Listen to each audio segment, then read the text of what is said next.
Judge Holbrook and those present in the courtroom initially believed she was merely a disoriented elderly woman.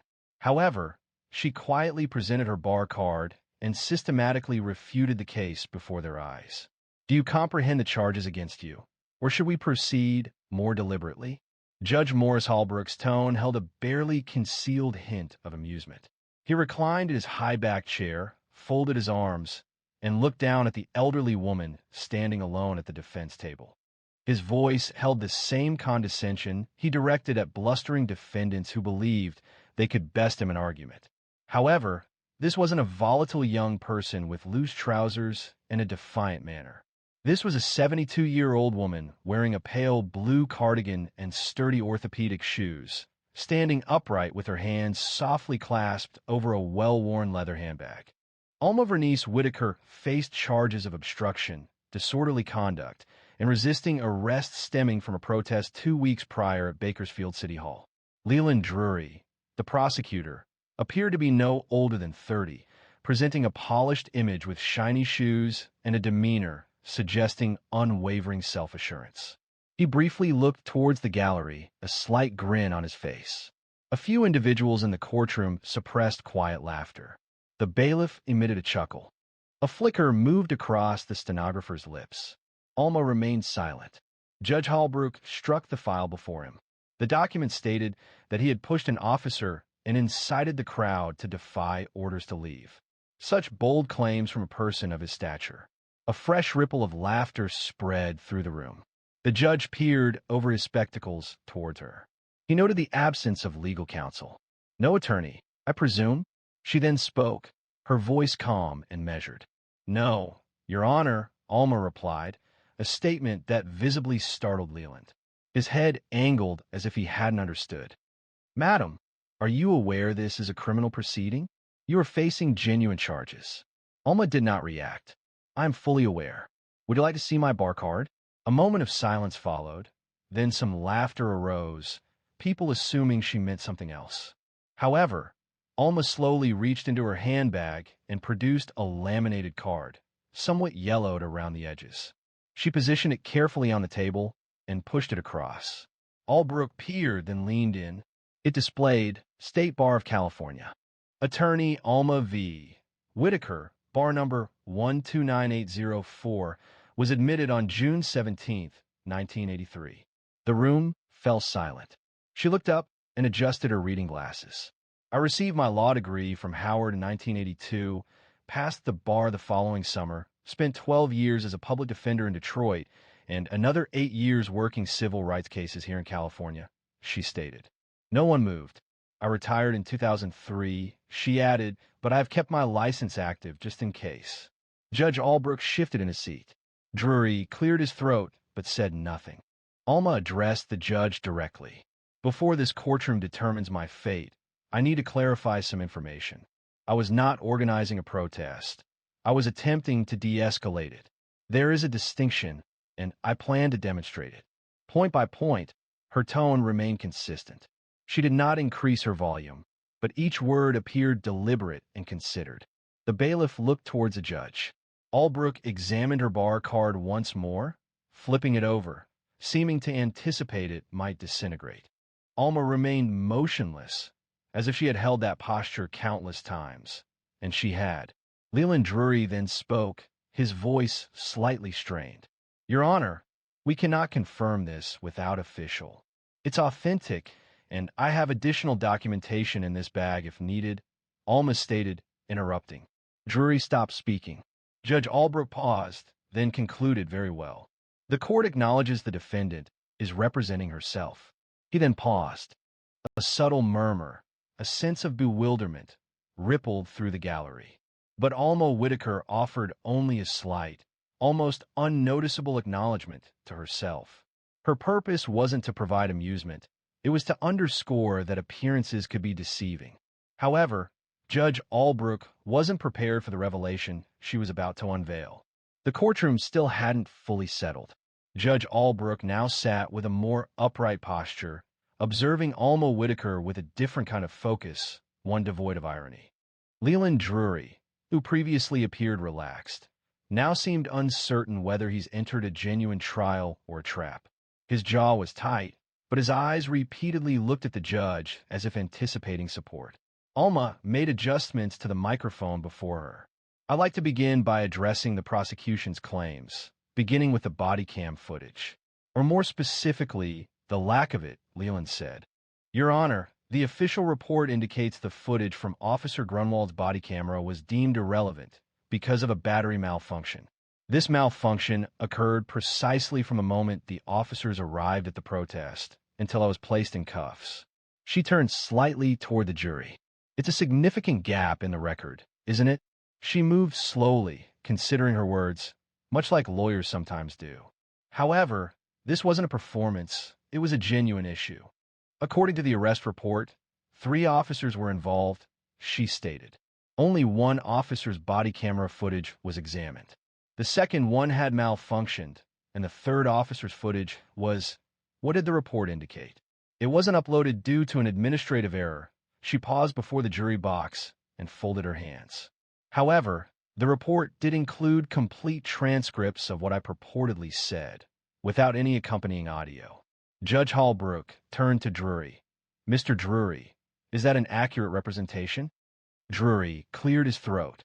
We presented the available materials, Your Honor. The lack of video recording does not invalidate the officer's testimony under oath. Alma didn't wait. Then we should discuss that testimony. Officer Grunewald stated I raised my fist, shouted push forward, and resisted arrest by locking my arms with another protester. I have provided 6 witness statements contradicting this. Each witness was present.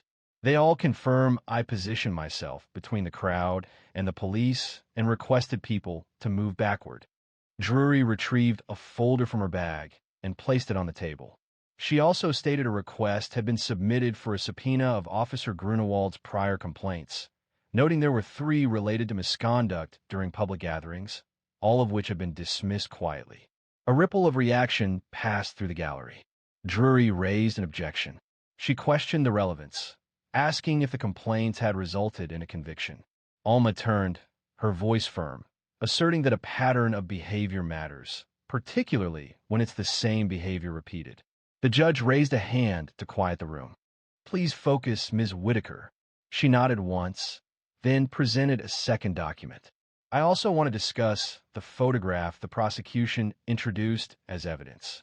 Exhibit C, the image depicting me mid-step, encircled by police officers. She displayed the printout. The prosecution asserted this indicated I was advancing towards the officers, seemingly ready to oppose arrest. However, if you examine it closely, she provided a magnified copy to the clerk. You'll observe my palms are raised, open, directed outwards. This is a widely recognized gesture of de-escalation. She looked at the jury again.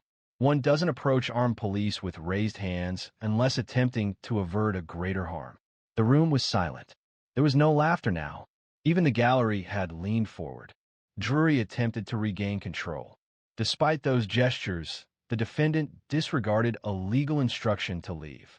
Alma turned to him slowly. What legal instruction, Mr. Drury? The arrest record details an order issued by Officer Grunwald at 6:32 p.m. A time-stamped photo demonstrated that I was already in restraints by 6:28. She paused, allowing that information to register. This suggested the order was either issued belatedly or wasn't given at all. Judge Holbrook moved, appearing noticeably uneasy. Leland remained silent. Alma inhaled deeply. Therefore, considering the absence of audio recordings, the conflicting timeline, the missing video, and the testimony that disputes witness accounts, what remains to support prosecution? She did not appear self-satisfied. She expressed no sense of triumph. She seemed weary. Weary, as if she's faced this scenario countless times and understood the process intimately. Alma then introduced a surprising element, video evidence that fundamentally altered the case. She placed a small USB drive across the table, explaining that it contained footage recorded by a college student, Victor Ramirez. He had been filming from the second floor of the parking garage, overlooking City Hall. I've already submitted it to the clerk for review, Judge Holbrook observed. What does this video depict? Alma responded directly. The clerk placed the drive into the court screen system. A grainy yet stable video appeared on the monitor. It showed the protest happening below. People were shouting and holding signs, while police officers created a barricade. Then, Alma became visible, her small figure moving through the crowd. She was not shouting. She did not raise her fists. She did not link arms or chant. She was waving her hands down in a motion recognizable to anyone who had previously broken up a fight. "Back up!" Her voice rang out, surprisingly loud and clear for a woman her age. "Don't push, stay calm." The video captured the entire incident. She positioned herself between two officers and a group of teenagers holding cardboard signs. She faced the crowd, not the police. Her hands were raised, again palms outward. Shortly after, one officer lunged. Another joined in. They seized her arms, pulled her backward, and placed handcuffs on her. She offered no resistance. She displayed no reaction. The room was completely silent.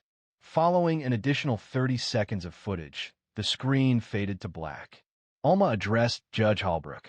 "The officer's report stated that I charged the barrier, urging others to defy. However, in that video, I was the sole individual attempting to prevent the situation from worsening. That video was not presented by the prosecution, despite Officer Grunewald's knowledge of its existence." According to information, Victor provided a copy to the department the day following the protest. He received no response. Holbrook glanced at the bench, his jaw tense. Mr. Drury was asked, "Did your office receive this footage?" Leland Drury's face appeared pale.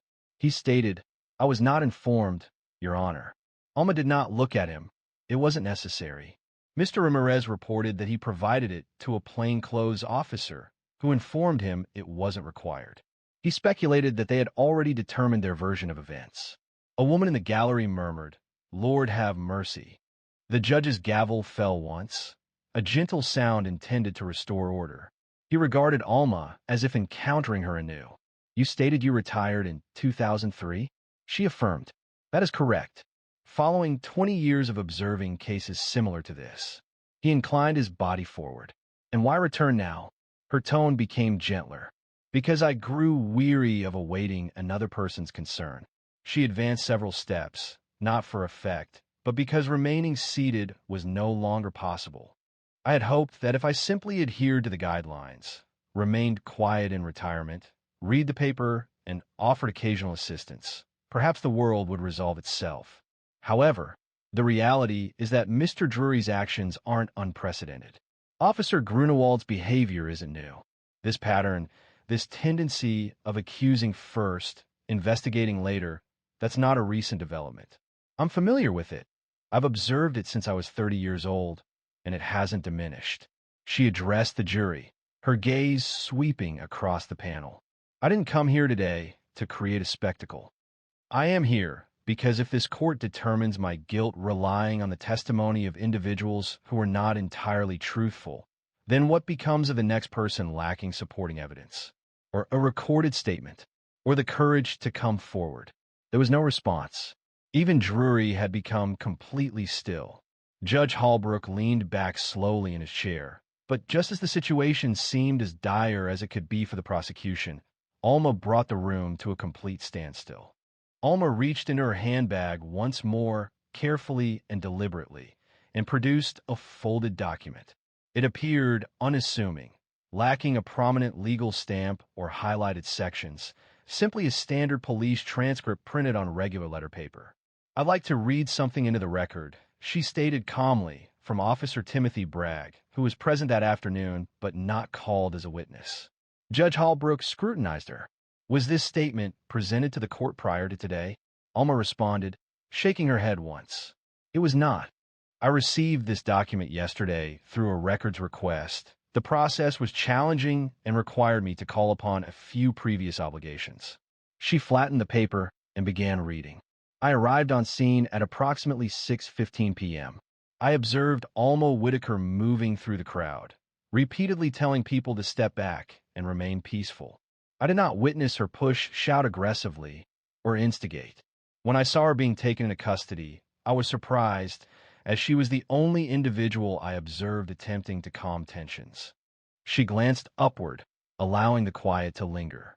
Leland Drury adjusted his position in his chair. His fingers momentarily played with a pen. That officer was not involved in the arrest. Does that mean his account is unreliable? Alma completed his thought, her voice now more pointed. Then why wasn't his name mentioned in the witness list provided by your office? Not even as an addendum. You state your pursuit is of the facts, Mr. Drury, yet the facts that dispute your narrative are discreetly omitted.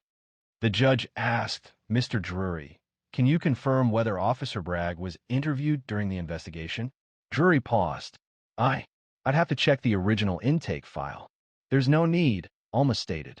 I verified. He submitted his statement the night of the arrest. It was signed, time-stamped, and remained unreviewed, unmentioned. She approached the jury once more. This case was never about disorder. The aim was to make an illustration of an individual who appeared harmless but refused to conform. She indicated softly towards the screen, which remained dark from the preceding video. They hadn't anticipated someone like me would speak, and after I did, they attempted to characterize me as disruptive. That term is employed when people are reluctant to acknowledge their discomfort with being questioned. A juror, a man in his 60s with a neatly trimmed beard, massaged the bridge of his nose and glanced downward. The others watched Alma intently, their attention complete. Judge Holbrook appeared weary, not due to Alma, but because of the situation unfolding before him. Your Honor, she spoke quietly. I request that all charges be dismissed based on procedural misconduct, incomplete evidence submission, and the suppression of exculpatory testimony. The judge remained silent for a moment. He clasped his hands and looked at the bench, tapping one finger in a steady beat. The courtroom held its breath. Alma remained silent. It wasn't necessary. Eventually, Holbrook raised his head. I will consider the request and reconvene following a brief pause, he stated. Alma acknowledged his words with a nod and returned to her place. Her hands were firm. There were no written notes, no additional legal representatives, no elaborate ceremony, only years of practice, and a resolute conviction that truth held significance, even when others were unwilling to acknowledge it. As the courtroom cleared for recess, Leland Drury hesitated before rising. He remained in his seat, appearing as someone who had just understood they'd brought a spoon to a gunfight. When Judge Holbrook attempted to regain control of the proceedings, Alma took an action that quieted the entire room. Upon resuming, the atmosphere had noticeably changed. The laughter and knowing comments had disappeared. Even those in the gallery sat more upright and silently, as if drawn into something more serious than anyone anticipated. Judge Holbrook returned, his face grave. The gavel struck once, a gesture seemingly perfunctory, and then Alma rose. She avoided legal terminology and refrained from raising her voice. She simply began to speak. There was a period, she started, when I would hurry into courtrooms carrying 20 case files, often repeating the same suit 3 times a week due to financial limitations. This occurred in 1987, in Detroit, at the Public Defender's office on East Grand Boulevard. Her voice remained steady, yet it carried an underlying sense of weight. I recall representing a 17-year-old, Ronaldo Briggs, who had been arrested because he fit the description of a purse snatcher. He was on his way home from school, carrying a trumpet case. The officer stated that he appeared nervous. One understands what nervous signifies when you are young, black, and walking alone. The courtroom was silent. The prosecution presented no purse, no eyewitness testimony, and no confession. The only evidence was that he attempted to flee when 2 officers emerged from an unmarked van. I paused, allowing my statement to resonate. The legal proceedings lasted 5 weeks. For 5 weeks, I sifted through evidence that others had discarded. I found a receipt for a school lunch inside his backpack, showing a timestamp 10 minutes prior to the crime. The police were dismissed from the case. By then, however, Ronaldo had missed his final band competition and lost his scholarship. Not to inflict blame, but to offer a tangible and lasting message. Cases like his remained with me, not because they were unusual, but because they occurred frequently. Too frequently. She inhaled deeply, centering herself. Do you believe I am here today because I enjoy conflict? Because I long for the extended hours and limited tolerance common in courtrooms such as this? She addressed Judge Holbrook, her tone calm. No, Your Honor, I am here because an unacceptable number of individuals like Ronaldo do not receive a second opportunity. Had I remained silent, had I simply departed when the protest began to escalate, another child might have occupied this seat, a child unable to advocate for themselves. She moved nearer to the bench. I'm weary of feigning that quiet ensures our security. Holbrook's hands were now clasped, his knuckles pale against the wood of the bench. He remained silent. He appeared as though he desired to speak. Alma redirected her gaze toward Drury. You're young? She asked him without harshness. Perhaps you still believe the system is equitable until demonstrated otherwise. However, that's inaccurate. The system is imperfect until someone insists on something superior. That's the duty. If you are unwilling to accept that responsibility, then this is not the appropriate venue, Drury said, his face reddening. He remained silent, unable to answer. Alma went back to her place. The quiet persisted. After a minute, Judge Holbrook made a sound as he cleared his throat and looked toward the clerk. But first he touched his forehead, as if the past was suddenly heavy upon him as well. He began to speak, then stopped. This wasn't for effect. It was simply a moment of hesitation. He appeared, for the first time in years, like a man questioning the words before him. I have examined the evidence presented by the defense, he stated finally, referencing the witness video, the police transcript, and the timing discrepancies. His voice faltered but subtly. This case was not managed appropriately, and it is the court's view that proceeding would be unfair. The courtroom was utterly silent. Ms. Whitaker, he said, his tone now more strained, this court dismisses all charges. A hush fell. There were no cheers, no vocal reactions, just a stunned silence, as if people were waiting for direction on how to respond. Alma did not smile. She closed her bag, rose, and nodded. This was not a gesture of triumph, but of respect. At that moment, Judge Holbrook, for the first time in years, found himself speechless. Within the courthouse, the sunlight streamed in, bright, dry, and sharp, much as it always did in Bakersfield around noon. Alma descended the courthouse stairs deliberately, not due to any physical weakness, but because she understood the value of savoring significant moments. She held her handbag securely beneath one arm, the soles of her shoes making a quiet sound against the pavement. Journalists waited expectantly on the sidewalk, their cameras already recording, microphones extended like lures. Many of them hadn't been present when the trial commenced. News had circulated regarding the retired black woman who entered the courtroom unaccompanied and emerged with the truth. Ms. Whitaker, are you considering legal action against the city?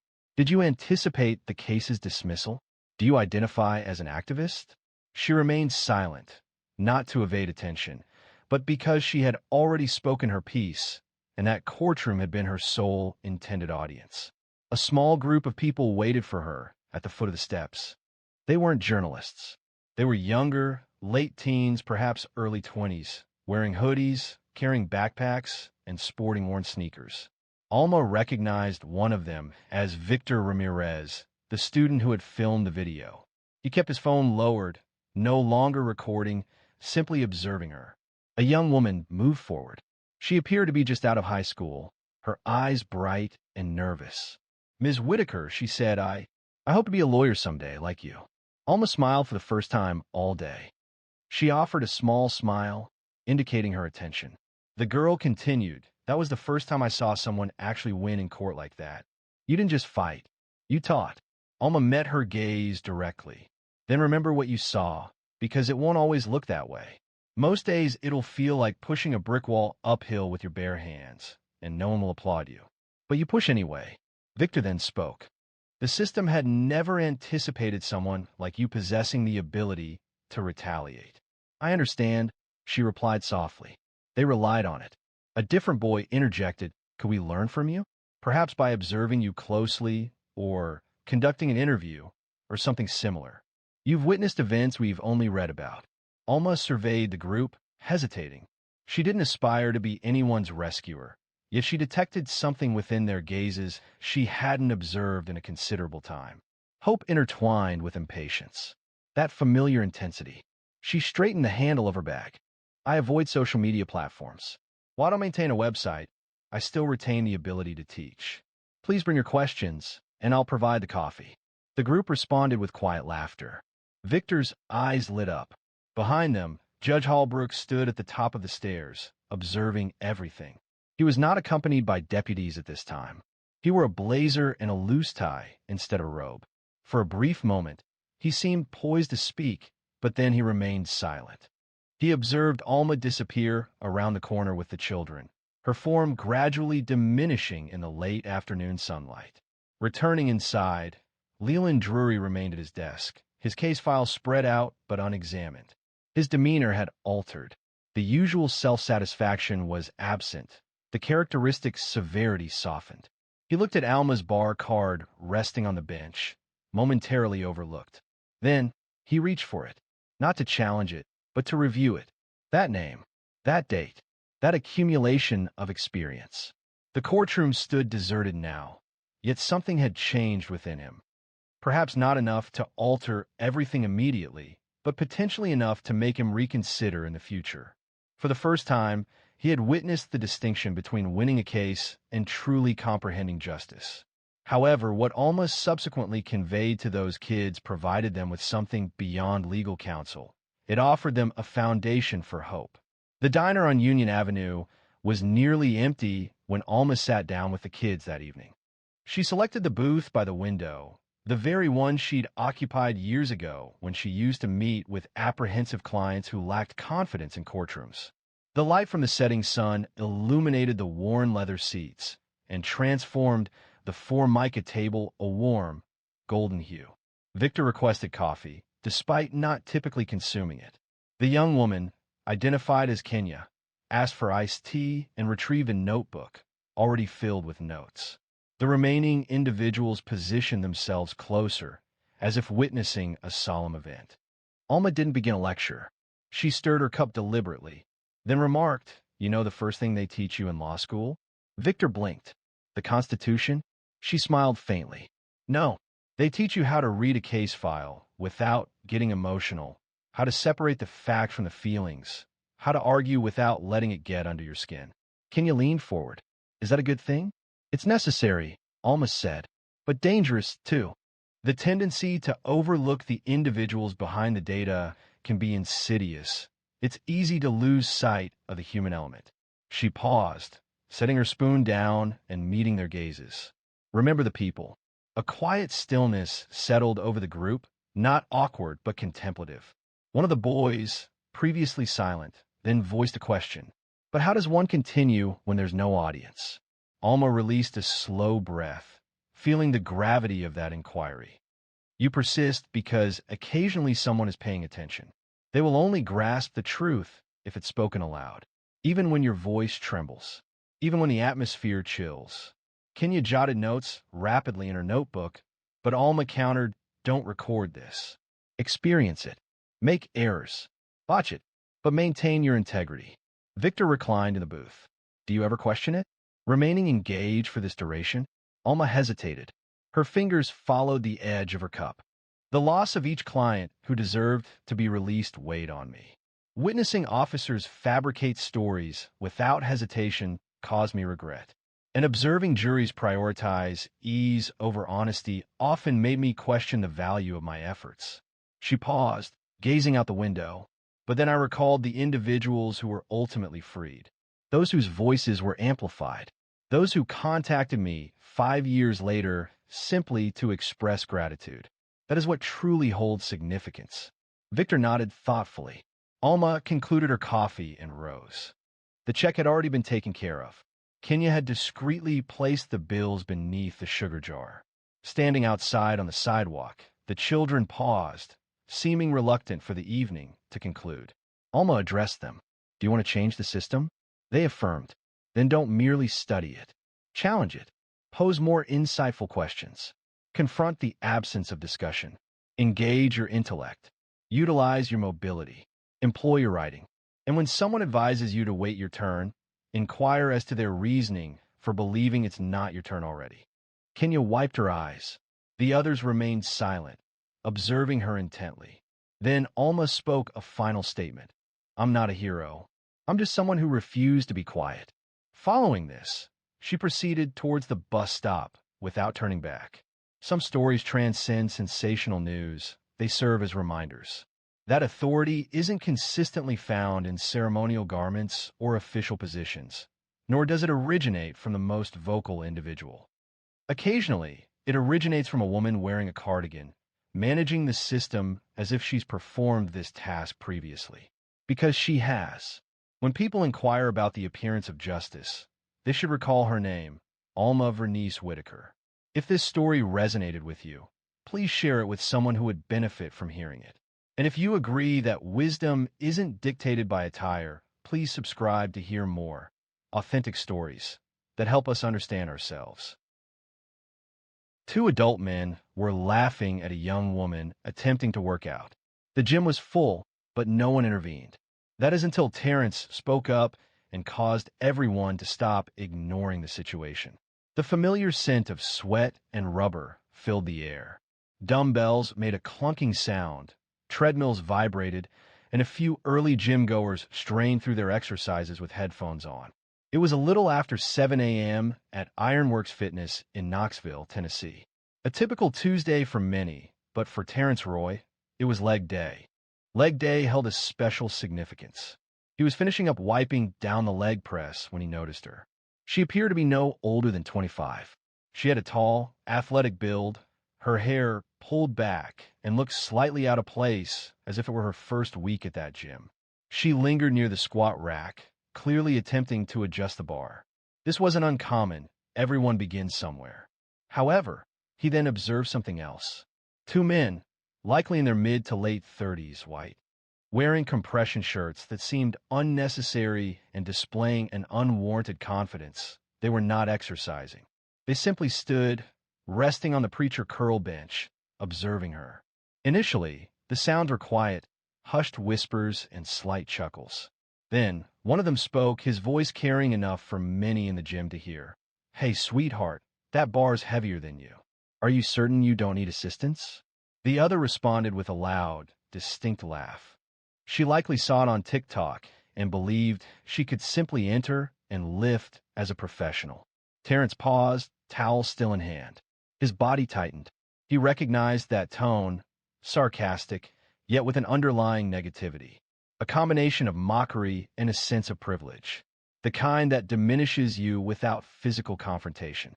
The woman remained silent, continuously adjusting the bar, her gaze fixed forward. A subtle tremor ran through her hands. She inhaled deeply, as if suppressing something. Terrence surveyed the room.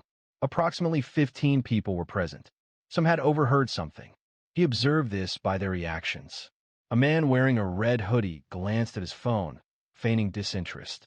A woman near the ellipticals seemed uneasy, but remained silent. There was no movement, no vocalization. He settled onto a nearby bench, observing for a moment longer. Then, the realization struck him. This was bigger than just those two individuals and their inappropriate remarks. It concerned everyone present, including him, as they observed the event unfold and remained silent. Such incidents hadn't been uncommon in a location like this before. However, it may have been the first instance he found impossible to overlook. He rose deliberately, secured his water bottle, and approached. Hey, he stated, his voice composed yet resolute. The two men turned. One displayed a smirk. Talking to us? The taller one questioned, raising his eyebrows. Terrence affirmed. Do you find it amusing to harass someone while she's attempting to train? The shorter one shrugged. Relax, man. We were just joking, he said. She didn't laugh, Terrence said, shifting his gaze towards the woman. She shook her head, softly. Several heads now turned. A man pausing between sets looked up. A staff member behind the counter moved closer, listening. The taller man folded his arms. Your father or something? He asked. No, terrible. Just someone who's tired of people thinking this kind of thing is acceptable. A silence descended, thick and tense, yet he remained still. Look, man, the shorter one began, his earlier confidence diminished. We didn't intend any harm. Terrence acknowledged, yeah, that's the issue, but the room remained unresponsive. He sensed an underlying tension, a peculiar quietness born of people feigning ignorance of what they had clearly heard. A palpable tension filled the room, as if everyone was holding their breath, anticipating how much further it would escalate before someone intervened. That's the feeling at Ironworks. Terrence remained still, and so did the two men. The taller man, identified as Kyle by his bright blue gym badge, still wore a tight smirk, though his arms were now folded across his chest, a less overtly confident posture. The shorter man, Bryce, had taken a step back, as if uncertain if a confrontation was imminent. Terrence was not present to engage in a physical altercation. He didn't need to. His mere presence conveyed authority. And for a man like him, 40 years old, with 2 children and 2 decades of maintaining composure in tense situations, he had learned that sometimes remaining still could be the most impactful action. But he also observed something else. Still, few people intervened. Some glanced up, then looked back down as if they had mistakenly chosen the wrong performance and wished to change channels. Others appeared uneasy, seemingly hoping he would cease and move on, and it stung him. Not because he anticipated assistance, but because he understood how readily people could retreat behind their earbuds or phone screens when situations became complex. One man, likely in his mid-50s, sat on a bench pressing dumbbells. He shook his head, not at Kyle or Bryce, but at Terrence, as if he were the issue, as if speaking out was more troubling than the inappropriate comments being made initially. The young woman, who had been silent, now sat on the edge of the squat rack platform, pretending to tie her shoe, even though it was already secure. It was a way to keep occupied, a way to avoid looking at anyone. She wished she wasn't involved in this situation, but she already was. Terrence took a deliberate breath. He angled himself, just enough so his voice would reach everyone. You all heard what they said, and you observed how she reacted. He spoke, not yelling, but ensuring his voice carried throughout the room. If someone addressed your sister, your daughter, your friend in that manner, would you remain silent? Still, no response. Kyle appeared to be about to speak, as if he had a clever retort prepared. However, only a tense jaw and narrowed eyes were visible. Bryce moved again. Listen, man, nobody intends to provoke a conflict here. Terrence nodded, seeming to reconsider. Lauren, the gym manager, who was in her mid-30s with a blonde ponytail and a name tag, approached from behind the front desk. She moved deliberately, appearing somewhat apprehensive. It seemed she anticipated complaints and was carefully assessing the situation. Is everything okay here? She inquired, her gaze shifting between the men. Terrence responded, just clearing something up. Kyle interjected, this dude thinks he can tell us what to say to people now. Lauren observed him, then the woman who remained near the barbell. She understood, perhaps not immediately, but sufficiently. Well, she stated cautiously, we don't permit harassment here. If anyone feels disrespected, that is something we must address seriously. Bryce laughed dismissively. Harassment? He remarked. We said one thing, he added. Terrence interjected. That was enough. A silence followed. Then, Lauren slowly turned toward the young woman. Are you all right? She inquired. The woman rose, silent but composed. She stated she was only here to exercise.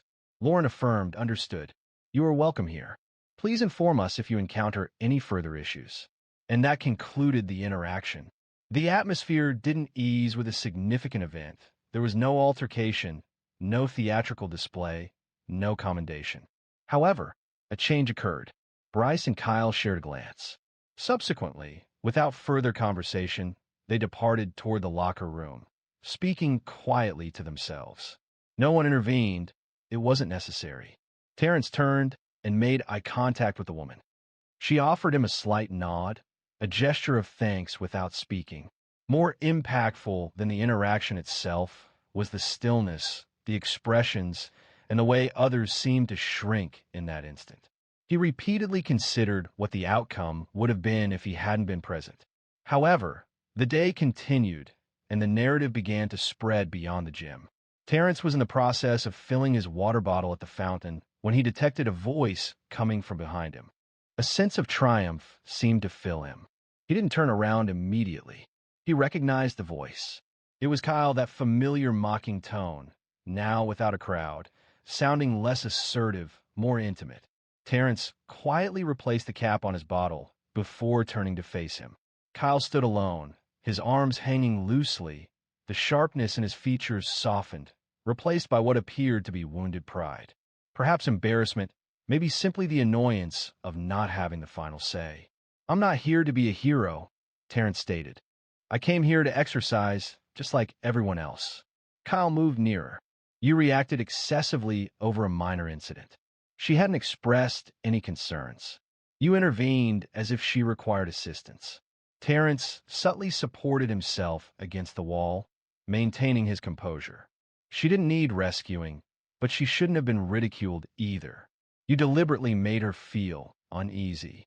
Kyle made a dismissive sound. "So now you're the guardian of feelings." Terrence inclined his head. It was simply a grown man weary of witnessing individuals feigning acceptance of public displays of erratic behavior. Kyle's jaw tightened. "You don't know me, and you don't know her," Terrence responded. But that didn't prevent him from speaking. There was a pause, a genuine one, where Kyle remained motionless, blinking, as if a portion of him wasn't accustomed to anyone challenging without shouting or striking. Just statements, simply a reflection. Then Kyle surveyed his surroundings. The hallway adjacent to the locker rooms was silent. Just them and the low hum of a treadmill belt nearby. "You people always got to make it racial," he muttered. Terrence felt it. That shift, that old tired line, meant to flip the blame, meant to derail. He kept his voice steady. "You brought race into it when you thought she was an easy target. You thought nobody would say anything. That's not on me." Kyle didn't answer. "I've been in places like this all my life," Terrence went on, "and I know when something's just a joke." When a situation arose involving asserting dominance, Terrence remained silent. Then Kyle exhaled sharply and mumbled, "Whatever, man." As he turned towards the locker room, Terrence observed him leave, then subtly shook his head. It wasn't a reaction of anger, nor of triumph, but of understanding. He had no desire to cause humiliation. He didn't require a public victory. The crucial aspect was that he had been heard, that Kyle, even if unwilling to acknowledge it, recognized it. And at that moment, a voice spoke behind him, quieter this time. It was the young woman. She had changed her shirt, with her hoodie pulled halfway over her head. "Thank you," she said, her voice almost a whisper for saying something. Terrence gave a small smile. "You're welcome. I didn't know what to do," she added. "I just froze." "That's okay," he said. "You don't owe anyone a reaction. That's the thing nobody tells you. Sometimes just making it through moments like that is enough." She nodded. "I'm Janelle," she said to Terrence. They shook hands. "Do you come here often?" she inquired, with a slight amusement at how predictable it seemed. "3 times a week," he stated, "in the morning before work." She responded with a smile. "It appears I will begin arriving early as well." Then she proceeded towards the exit. There were no tears, no dramatic display of emotion. Simply a moment of quiet understanding between two individuals who now had a shared experience. However, as that phase concluded, another development had already begun to unfold beyond the gym's confines. By the time Terrence arrived home that evening, the children were already partially through dinner. Sonia, his wife, balanced a laptop on her knee while guiding their youngest through spelling homework, as was typical for a weekday. It reminded him that everyday life continues regardless of significant events that occurred earlier. However, the burden persisted as he entered. He attempted to shed it at the gym, to release it while driving. But such experiences don't always remain where they originate. They travel with you, subtly. "How was the gym?" Sonia inquired while serving mashed potatoes for their son, Caleb. Terrence paused. It was peculiar, actually, that prompted her to look up, her eyebrows raised. He recounted everything to her. He presented only the facts, without embellishment or exaggeration, what Kyle and Bryce had said, how no one intervened initially, and how he ultimately did. He described Janelle's reaction, the discomfort, and the ensuing silence. Sonia listened intently, chewing deliberately and maintaining eye contact. Upon his completion, she leaned back and released a breath through her nose. "It's the typical situation," she remarked, not dismissively, but with a weary tone, a recognizable tiredness. "I understand," Terrence responded. However, something about today felt different. "Do you mean the fact that you were the sole person to comment?" she inquired. "Yes, that," and he hesitated. "I observed how many people listened and remained silent. Because that's often the way things unfold," she stated, rising to rinse a plate.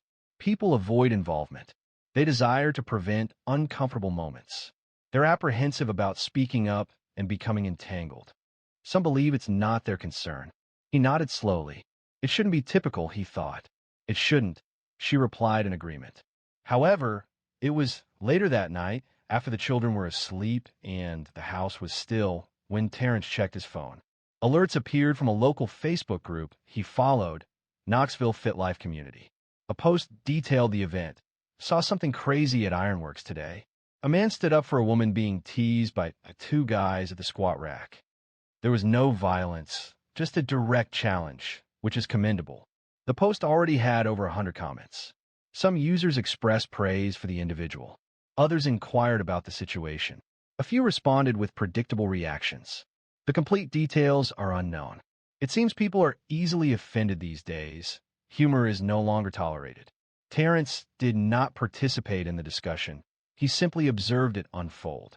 A short clip was even posted, a shaky, 3-second phone video showing him standing in front of Kyle and Bryce, his back to the camera.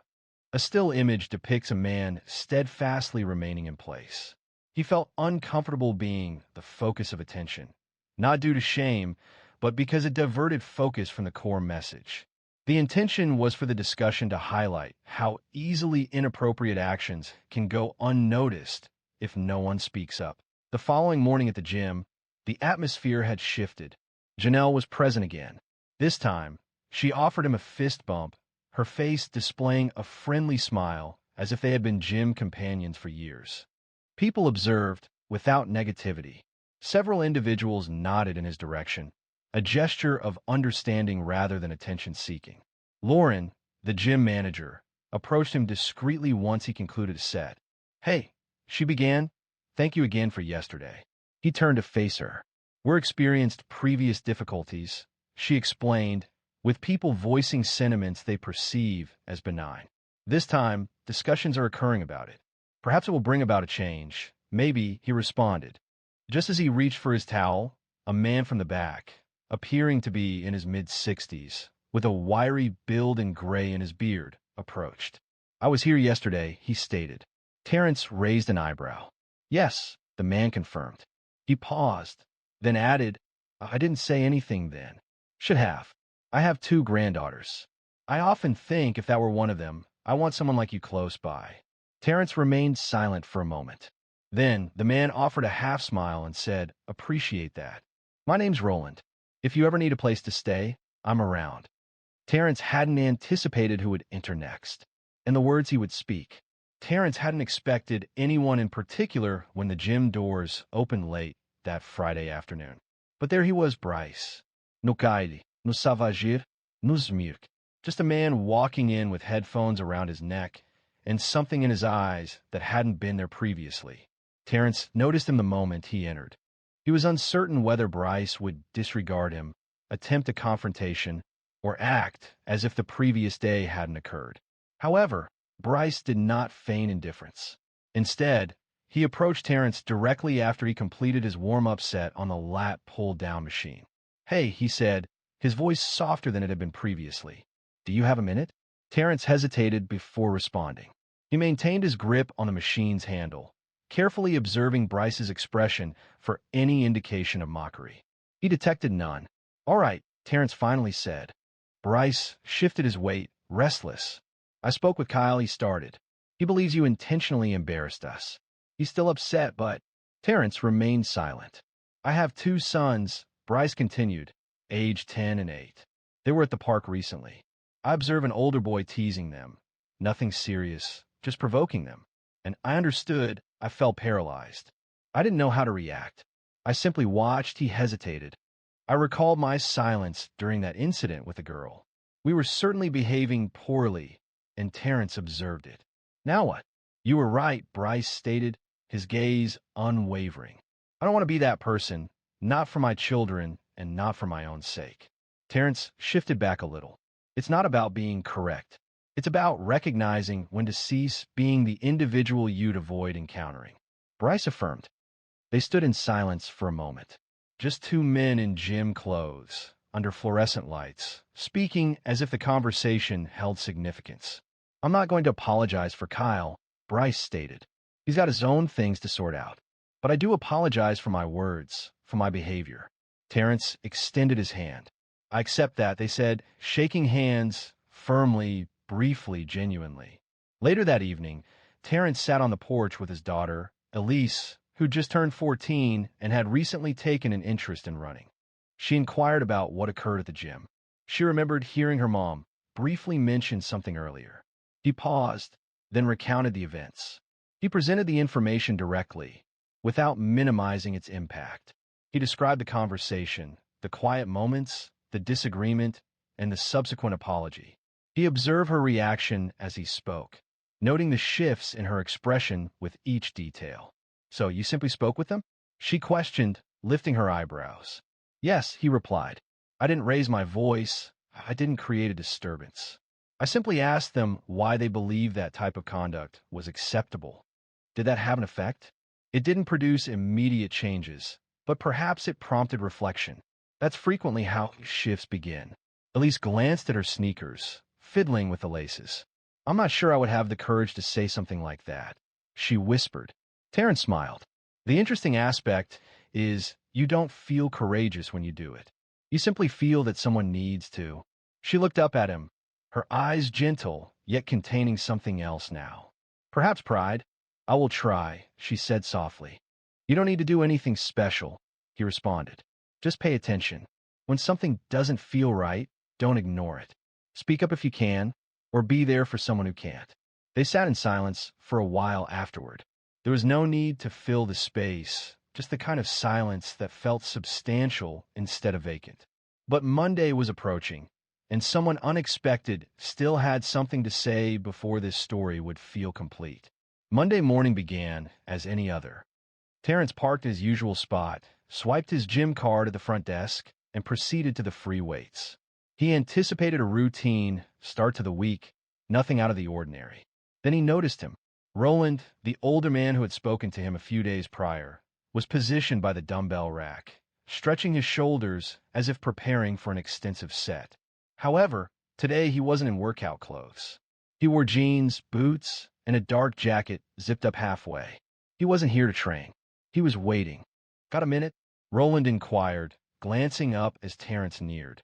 Terrence affirmed, and they walked towards the small lounge area near the vending machines. The gym was still, and few noticed them. Roland clasped his hands together, appearing hesitant. I've been considering what occurred, he finally stated. What you did, what you said. Terrence remained silent. Roland added, I'm 66. I've witnessed a great deal in my years.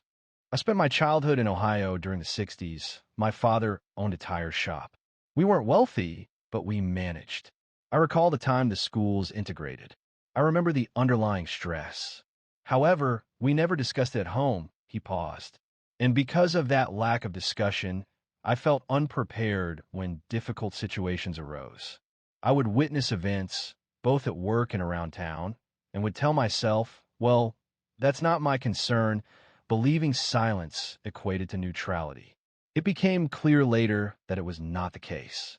Terrence listened, remaining silent. Roland's voice lowered a little. The day you spoke to those men, I was present. I was 2 benches away. I heard everything. Terrence nodded slowly, and I assumed you noticed. I felt compelled to intervene. I truly did, but I couldn't speak. I remained motionless. He reacted with a shake of his head, and I'm still regretting it. Terrence moved closer. You are here now. That has value. Roland exhaled. I have grandchildren, 2 girls and 1 boy. The girls are of mixed heritage. My daughter married a black man, a good guy who teaches 6th grade. I often think about them. If they had been in that gym and someone had spoken to them in that manner, I would want someone like Terrence present, someone who wouldn't remain silent. The room felt different now, not negatively, simply more substantial. I've expressed sentiments in the past that I regret, Roland admitted. I've allowed certain things to go unaddressed that I shouldn't have, but I am striving to improve. That's why I came today, to offer my gratitude and to assure you that I will speak up in the future. No more hesitation. Terrence finally smiled. That meant more than you probably realize. They shook hands again. This one felt different. Not a gesture of thanks, but a recognition of a new understanding. I might even start working out again, Roland added with a chuckle. Terrence grinned. Start with light weights. Don't go breaking something. They both laughed, and the tension in the air finally eased. Following Roland's departure, Terrence stood near the mirror wall, a towel draped over his shoulder, and observed the room for a brief moment. It was the same gym with the same walls. Yet, it felt altered, not due to any sudden improvement in everyone's abilities, nor because of the eradication of racism, but because of a subtle change. One person spoke, another listened, a third reconsidered their perspective. It wasn't a complete transformation, but it represented a difference. And sometimes, a small difference is enough to initiate progress.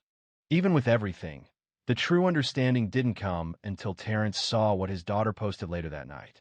It was approximately 9:30 when Terrence finally sat down on the edge of his bed. Shoes kicked off, lights dimmed, the soft hum of the hallway fan in the background. Sonia was reading, legs curled under the blanket, her glasses sliding down her nose. He grabbed his phone to check a few messages before bed, and that's when he saw a new post from Elise. He clicked. It was a selfie. An ordinary picture, her hair pulled back, no filter, wearing her school hoodie. But it was the caption that stopped him. My dad stood up for a stranger this week. He didn't yell, he didn't throw hands, he just spoke up. And that was enough to make people think, including me. I used to believe keeping quiet made you neutral, but I was wrong. Silence has side. I hope I'm brave like him when it matters.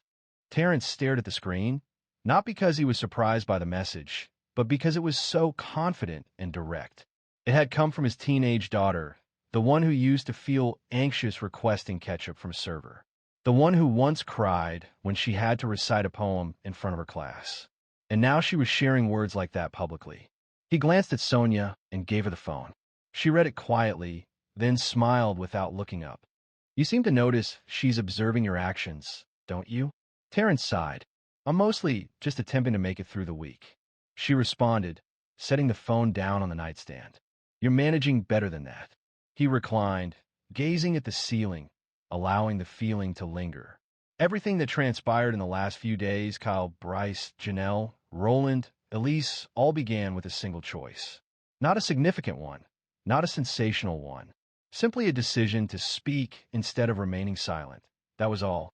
That recollection remained with him profoundly. People often assume that taking a stand requires fearlessness, but that isn't the reality. Frequently, one experiences fear and doubt. There's a reluctance to create awkwardness. Yet, remaining silent has consequences for others. He recalled Janelle's expression when she described feeling paralyzed. He remembered Roland's nervous habit of rubbing his hands together as he confessed his uncertainty about what to do.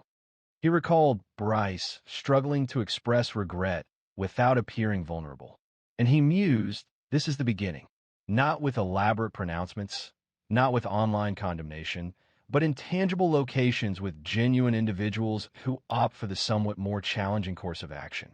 The subsequent morning, Terrence paused in his vehicle within the gym parking lot prior to entering, not to prepare himself, simply to contemplate.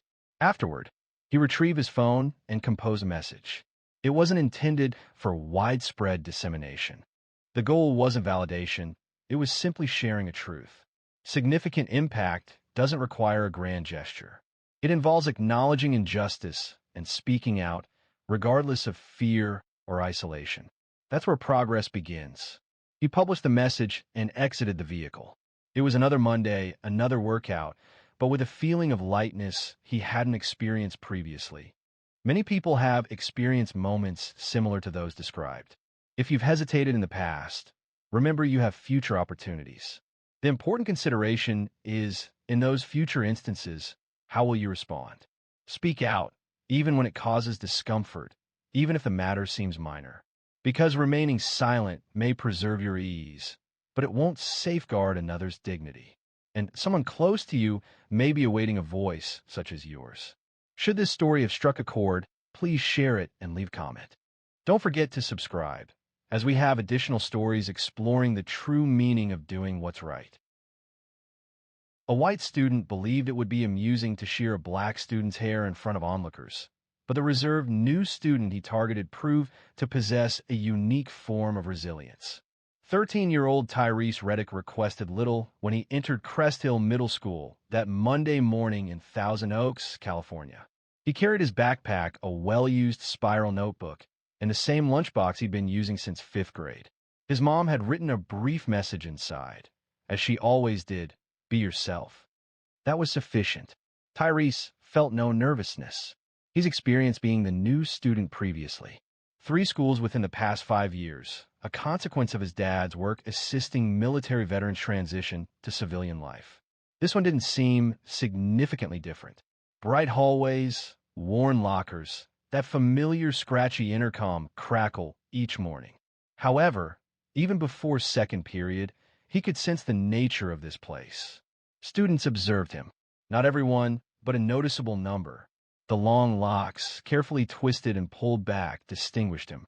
He carried himself with quiet confidence. He avoided ostentation, opting for a simple style, clean sneakers, a tucked-in shirt, and earbuds during the bus ride. Yet, his presence was noted.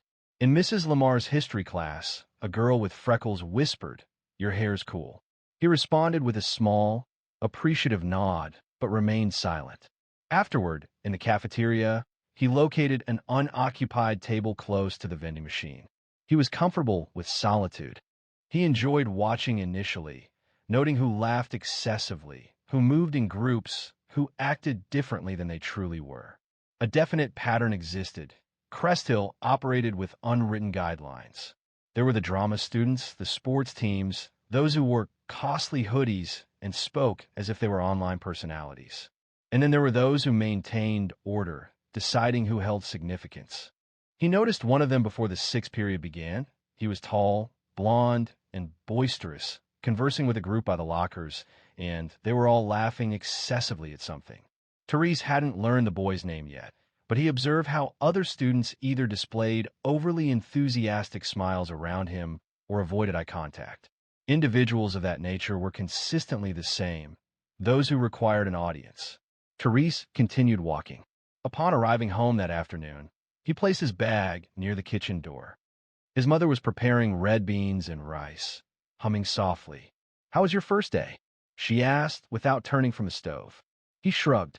"Same as usual. Did you make any friends?" she inquired. "Not yet." His father, seated at the table in a pressed polo, looked up from his tablet. "Are people staring?" he asked. Tyrese paused. "Don't hesitate to address it," his dad said, his voice even. "You don't need to prove anything to anyone, but you also won't allow them to take advantage of you. Do you understand?" Tyrese nodded. "Yeah. You're not attending that school simply to endure it. You are there to command your presence, silent if you desire, vocal if you select, but never allow anyone to define you based on their assumptions." His dad expressed himself in that manner often, not through formal talks, but through subtle guidance, valuable insights woven into the aroma of coffee or while tending to his boots in the garage. Tyrese paid close attention. He consistently listened. The following morning, as he secured his hair back in the mirror, he reflected on his father's words. He didn't need to create a disturbance. He simply needed to be dependable. However, even dependability couldn't prevent a storm from developing. Within the first week, Tyrese understood the social dynamics well. Crest Hill wasn't overtly unfriendly, but it had its nuances, those subtle cues that revealed the power structure. and centrally positioned within that was Brent Granger. Brent wasn't the largest student, but he carried himself as if he were. His dad owned and operated Granger Buick GMC, a car dealership located off the main highway, and it was well known throughout town. He habitually wore his hoodie halfway off his shoulders, kept his socks pulled up high, and had a knack for transforming every classroom into his own personal game show. Teachers put up with him. Students either adored him or actively avoided eye contact. There was no middle ground. Tyrese understood this perfectly. Brent wasn't seeking popularity. He wanted to be feared, admired, and followed. He had cultivated this reputation through a deliberate strategy, employing boisterous jokes, harsh nicknames, and ensuring he had an audience whenever he criticized someone. On Wednesday, Tyrese passed the outdoor basketball court during lunch. Brent was present with his group, Logan, Bryce, and Chadwick, all 8th graders, all known for being loud. Chadwick noticed Tyrese first. "Yo, new kid, do you play?" he yelled, spinning a ball on his finger. Tyrese continued walking, his earbuds in. Brent gave a smirk. Was he really spending that much time on his hair? The others chuckled. Tyrese remained unfazed. However, he registered every comment. Later that day, Logan brushed against him in the hallway. "Oops," he stated matter-of-factly, without acknowledging him. It wasn't accidental, it was a challenge. That night, Tyrese sat on the back porch with his dad, an ice pack on his knee. He'd received a hard elbow during PE basketball. It was the same group, insufficient for a formal report, but enough to send a message. His dad looked at him, but remained silent initially. "I'm good," Tyrese stated. "I know you are," his father responded. "But being good isn't the same as being ready." Ready for what? Tyrese pondered. He didn't desire to be the angry child. He didn't want to be a target, either. He simply wanted to be left undisturbed. However, individuals like Brent tend to recognize those who are reserved. They test and provoke, anticipating a vulnerability. And Tyrese? He remained steadfast. He was carefully considering his actions. Friday arrived. It was gym class time. The locker room before the bell consistently held a peculiar atmosphere, a combination of boisterous energy and the scent of deodorant. Tyrese was securing his shoelaces when Brent entered late, holding a pair of scissors. "New kid?" Brent called out across the room. "Did your mom forget to give you a haircut?" Tyrese remained silent, continuing to tie his shoes. "Man, you're sporting a whole jungle on your head." Several students laughed. A few appeared awkward, but offered no comment. Then Brent approached. He held the scissors in one hand, mimicking a playful gesture, waving them around. "Just saying, bro, you'd probably make a whole wig with what you got." Tyrese finally looked up, maintaining a calm demeanor, his eyes steady. He appeared neither scared nor angry, but completely focused. "You good?" Tyrese asked, his voice low. Brent blinked. "What?" "I said, are you good?" Brent stared at him, momentarily disoriented. "You talk now," he snapped, attempting to regain his composure. "Man, whatever." He turned and left, discarding the scissors into a locker as if they held no significance. Yet, Tyrese understood the gesture. It was a display of dominance, a deliberate act. Brent, however, was unprepared for the consequences when the pretense ended. By the start of the second week, a change was palpable. It wasn't overt, nothing that could be documented in an official reprimand. Still, Tyrese sensed it. Entering class, he noticed subtle looks. Not fear, not interest, simply observation. A posture of expectation, as if everyone anticipated a confrontation. He preferred to avoid entanglement. Within Mr. Delano's science lab, he heard a student whisper, "That's the person Brent is involved with." During lunchtime, another student subtly shifted their tray when Tyrese took a seat at the table's end. He remained composed, neither adjusting his position nor expressing any reaction. He simply ate more slowly.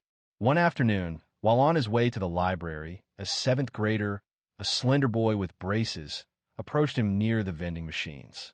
"Hey," the boy said, slightly winded, "are you Tyrese?" Tyrese looked over. He cautioned, "Just, be careful around Brent. He's been speaking about you." Said he intends to make a statement. Tyrese questioned that. "A point?"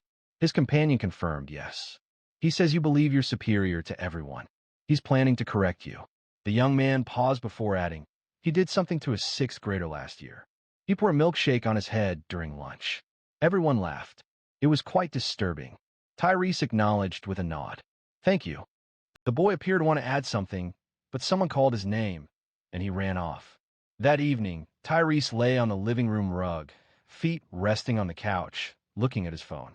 His mom was close by, checking papers. Something on your mind? She asked without looking up. He hesitated. Have you ever had someone harass you just to see you react? She set down her pen and turned to him. You mean like bullying? I mean like they notice you don't join their games, so they force you into one. She paused, allowing the words to linger. I've encountered individuals like that before, she remarked. In college, even during my first teaching job, some people struggle to grasp peace unless it aligns with their expectations. He responded, you maintain your principles. You acknowledge your identity, and you refuse to allow others to compromise your stability. He nodded in agreement. His father entered the room, wiping his hands with a towel. Do you wish to speak with me? He inquired directly. Tyrese observed them both, then straightened up. I thought, his dad said, settling into the chair opposite him. Is that the boisterous one? Yes. What is he doing? Nothing yet. Just comments. Bumping into me. Talking as if he's seeking a reaction. Is it effective? Tyrese shook his head. No, but it's becoming tiresome. His father leaned forward. Let me tell you something, he said. The world is full of kids like Brent. It doesn't matter if you're 13 or 30. Some of them have loud voices. Some wear uniforms. Some hide behind keyboards. They all behave similarly. They test and challenge you, attempting to provoke a reaction, either a rash response or retreat, he indicated by tapping his finger on the coffee table. You refrain from either action. You remain composed until they acknowledge they're confronting an unexpected challenge. Tyrese looked at him. Can I strike him? He inquired. If necessary, his dad replied, but not fueled by anger. Never out of anger. You strike to halt the behavior, not to dominate. His mother remained silent, but offered no disagreement either. The following day, Brent passed Tyrese in the hallway and bumped his books from his hand. The papers spread out, fluttering across the tile. Brent smiled, a seemingly accidental gesture. Tyrese bent down, gathering them up individually. Several students paused to observe. Others looked away. Brent remained, waiting. When Tyrese straightened, he remained silent. He simply stared, a prolonged gaze that made Brent blink. What? Tyrese spoke, his tone even, just enough to convey, I see you. I am not afraid of you, and I am not responding as you instructed. Brent's smile disappeared. However, some individuals require explicit clarification, detailed step by step. It was gym day, once again, and the locker room was filled with typical middle school activity. Sneakers scraping against the floor, lockers banging, the sound of inexpensive deodorant spraying permeating the space. Tyrese consistently prepared quickly. He entered and exited swiftly, avoiding conversation, showing off, or joking. He approached it as a task. When he entered, Brent was already present, seated on the bench as if expecting someone. It seemed he was the observer now. Tyrese remained composed, located his locker, entered the combination, and concentrated on changing. He sensed eyes on him, not just Brent's, but others as well. Logan, Bryce, and Chadwick. Even some students who typically stayed out of things. Yo, Brent said, rising deliberately. You still rocking those spaghetti ropes on your head? A faint sound, like laughter, rippled through the room, but it lacked strength, as if even amusement had become weary. Tyrese concentrated on his shoes, securing the laces firmly. Brent approached. He retrieved an object from his pocket. Scissors, silver, sharp, and genuine, likely taken from an art class or workshop. Have you ever considered change? Brent inquired, manipulating the scissors with 2 fingers as if they were a plaything. It could tidy you up. You might actually appear normal. Tyrese raised his gaze, his face blank, without a flicker of movement. Brent smiled. Before anyone could intervene, he reached out and cut. A moment of dread. The cut was clean at the base. It fell to the floor like a fallen leaf. Several children gasped. One whispered, "Yo." For a brief instant, everything paused. Tyrese rose, steadily, without haste, without hesitation. His expression remained unchanged, but something shifted behind his eyes. He looked down at the dread on the floor. Then he looked up at Brent. "You think this is amusing?" he asked. Brent smirked, slightly. Tyrese did not shout. He did not lash out. He advanced, composed, deliberate, and struck Brent with a quick elbow to the chest. Brent recoiled, astonished, gasping. Before he could respond, Tyrese intervened once more. Rotation, sweep, ascent. Brent fell heavily to the ground, without flourish, without ostentation, simply efficient motion. His father had instructed him in that. Accuracy, not force. Brent attempted to rise. Tyrese positioned a knee on his chest and moved in close. "You do not touch me again," he stated. Voice even. Never. The room was utterly silent. It was documented. Naturally, Coach Timmons entered the room just 2 seconds afterward. Tyrese signaled, using a whistle as if they were on a football field. "Hey, what's happening?" Tyrese retreated. Brent was on the floor, one hand pressed to his ribs, the other still holding the scissors. Coach addressed both boys. "Office now." The journey to the principal's office was quiet. Tyrese remained silent. Brent attempted to portray himself as the injured party, murmuring about his intentions and claiming it was merely a joke, his hands visibly shaking. Principal Rossner observed them, her expression stern behind her square glasses. "Begin speaking," she instructed. Brent spoke first, attributing the incident to Tyrese, asserting that he reacted inexplicably and it was a misunderstanding. Tyrese remained silent, patiently waiting. Subsequently, he retrieved an item from his pocket and placed it on the desk, a cut dread. He maintained direct eye contact with Principal Rossner. "He brought scissors to school." Rossner blinked as he cut my hair. Her face remained still, though her eyes shifted. She then turned to Brent. "Is that true?"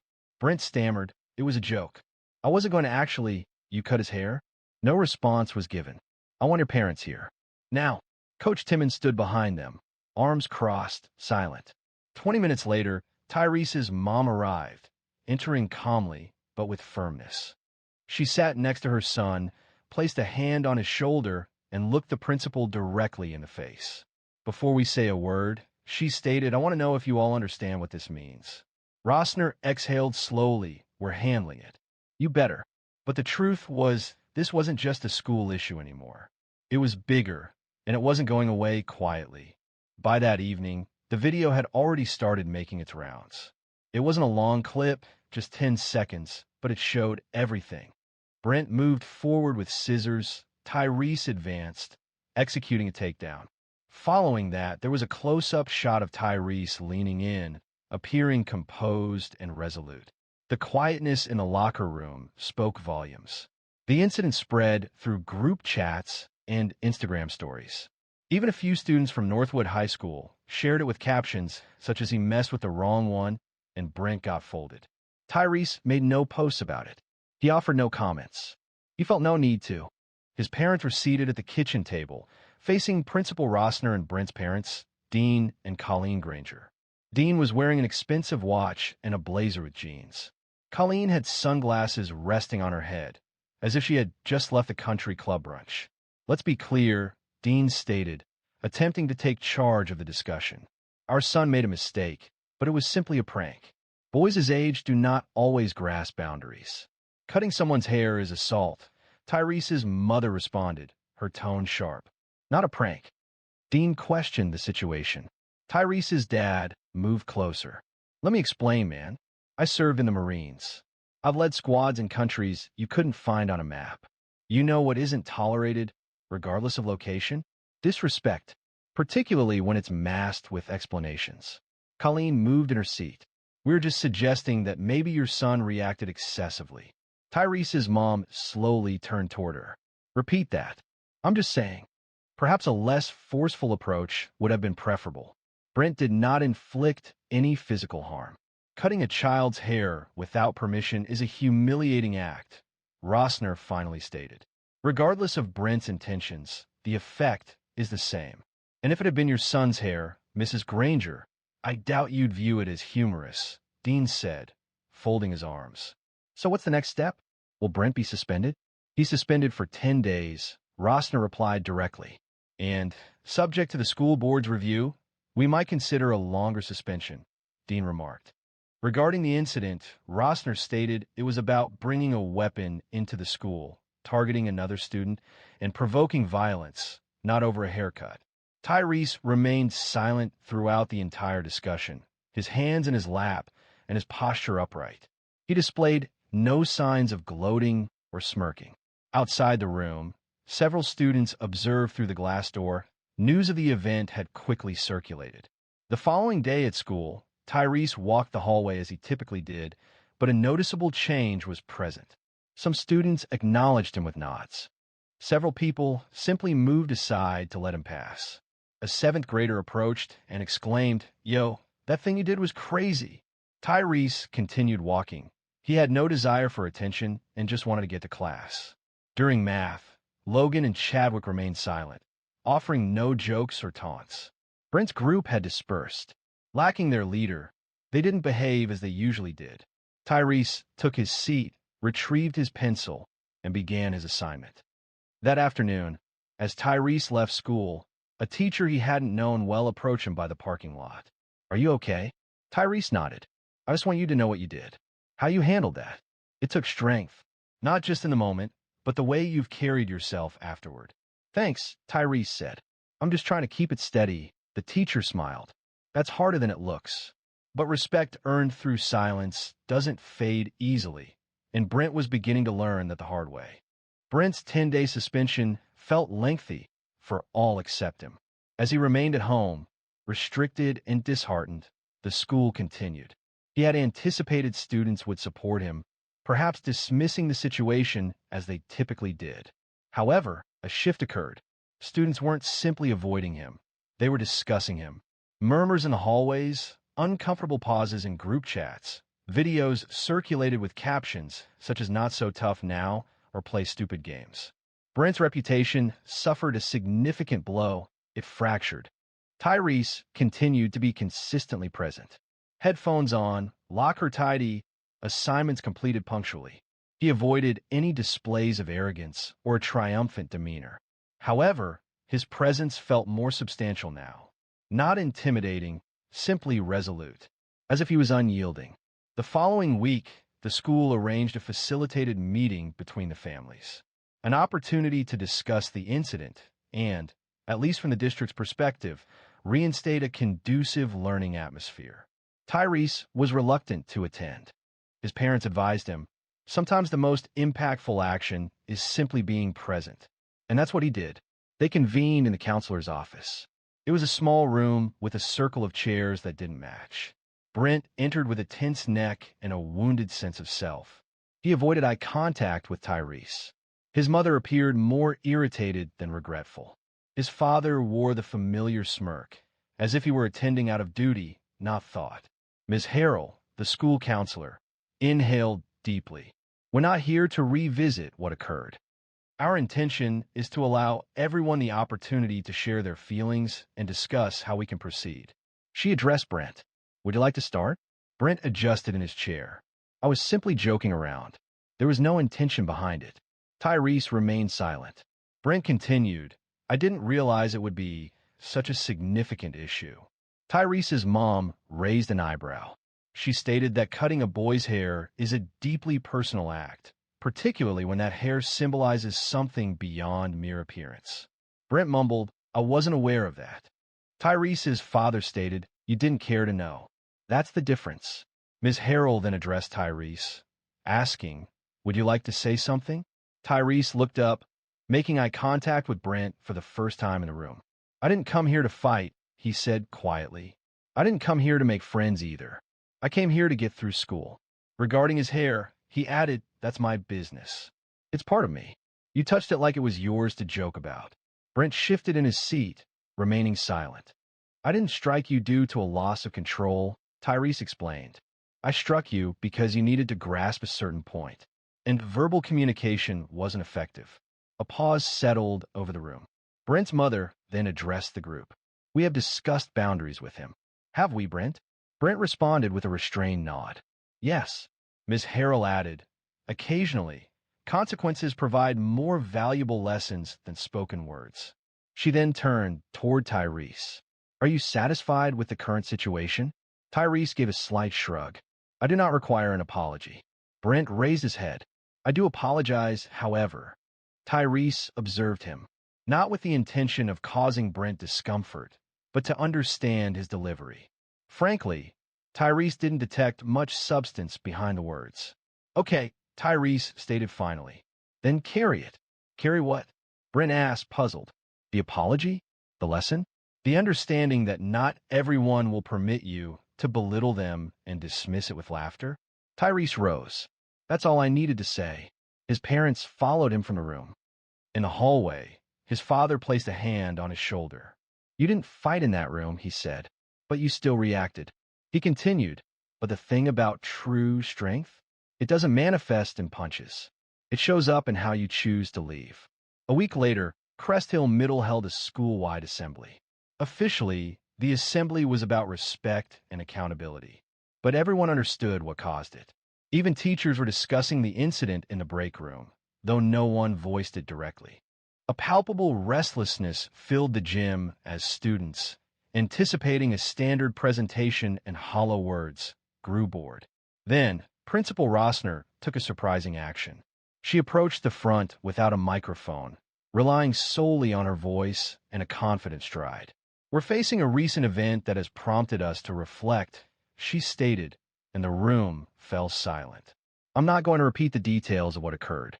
My purpose is to discuss the underlying causes and chart a course for moving ahead. She refrained from mentioning any individuals. It wasn't necessary. She emphasized, this school is not a place where power is gained through popularity or intimidation. Respect isn't earned by volume or the number of laughs you receive. It's earned through how you treat others. Even when no one was observing, a few students glanced around, some shifted uncomfortably, but others remained focused. Listening. Tyrese was seated near the back. He didn't withdraw. He didn't exaggerate his presence, either. He simply maintained the posture he now adopted as he walked through the hallways, balanced and steady. Following the assembly, several students approached him. You all right, man? One student inquired. Yeah, Tyrese responded. You handled that situation differently than I would have, another student observed. Tyrese simply shrugged. A sense of silent acknowledgement began to replace the previous laughter. Even the faculty noticed. Mr. Delano stopped him following science class and remarked, I hope you're proud of how you conducted yourself. Tyrese smiled and replied, I'm just trying to be steady. The significant event occurred a few days later during art class. Miss Ruiz gave the class a project exploring identity, focusing on self-perception and external perception. She indicated the project could take any form, such as a painting, sculpture, or even a college application. Tyrese created a painting, a portrait of a boy with locks, cropped, and one missing. The depiction wasn't conveying sadness or anger, but rather portraying the boy standing tall amidst a storm, with other figures indistinct in the background. When he shared his work, the class fell silent.